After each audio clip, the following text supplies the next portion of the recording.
So this is the story. Yep. Oh. Oh, I thought that was broke. Um. Whoops. What? Oh. And so. You want to read a story? Mm-hmm. When you're done, it's nails being trimmed. Okay. Okay. Okay. Yep. Whoops. Oh, I think you're they're absolutely pretty right. long.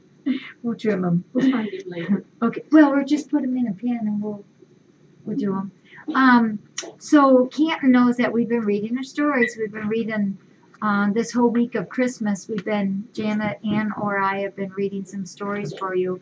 Last night was the Cake Patty Purr, and tonight it's a brand new story, and I haven't read it yet. And Canton wrote almost all these stories that we've been reading. So this is Bondi's. And Canton says here's a story on Bondi I just wrote. I realized I never wrote her story. So it's from Rita or Canton Cat. Says she's more than likely asleep right now in her heated bed in the welcome room. It's her bed in her room in her home. That is so true.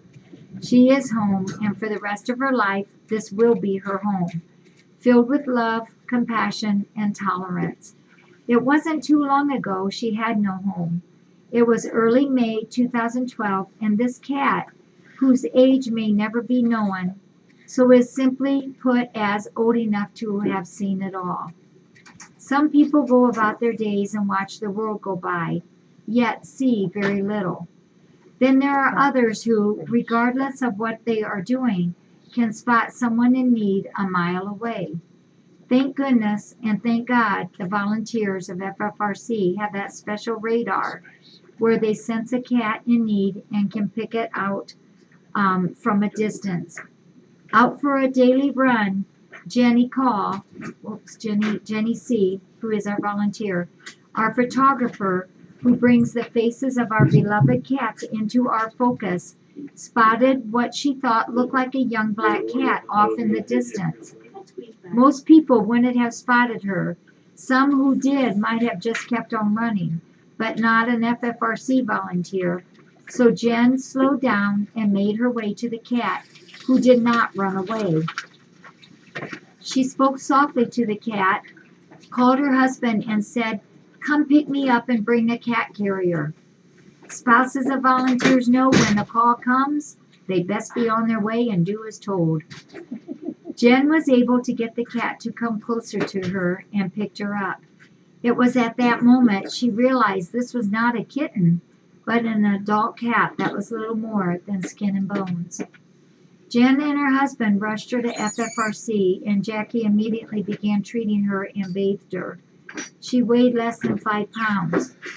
Jackie told Jen that it is rare you are able to put your hand around the midsection of a cat and feel its organs. Neither of them was sure this cat would survive. She was severely dehydrated and much too dehydrated to even be tested for leukemia. But that wasn't even a concern at that point. The more immediate concern would be, would she make it through the night? Fluids and care were given, and Jackie was able to test later the next day. While the tests were negative, her future was still in doubt as she was fragile, malnourished, and still dehydrated. Knowing it was a miracle she was still hanging on, Jen asked Jackie if she could name her Bondi. Bondi is a type of sweatband that Jenny wears when running, those Bondi bands. And just as Jen gets strength from her running, she knew this sweet girl needed as much strength as possible to survive. And survive she did.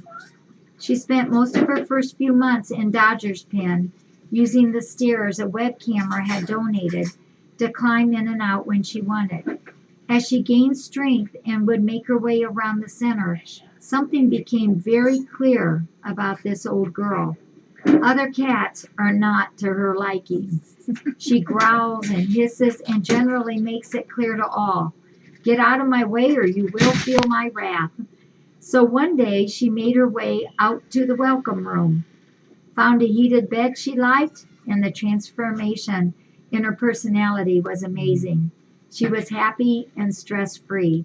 She had found her home. Bondi still has good days and bad days. Sometimes she has trouble eating, but through love and compassion, she lives the lap of luxury, courtesy of all the volunteers. When Jen comes, she always greets her Bondi girl and gives her a big hug and a kiss and lots of love. She knows it's a miracle for each day Bondi has with us, and we know it is a miracle that FFRC exists and all its volunteers have that special radar that finds those in need and knows just where to bring them. Some use the term Christmas miracle to describe incredible moments around this time of year. Well, for us, every day is a Christmas miracle that we get to be reminded just how much healing and love can do.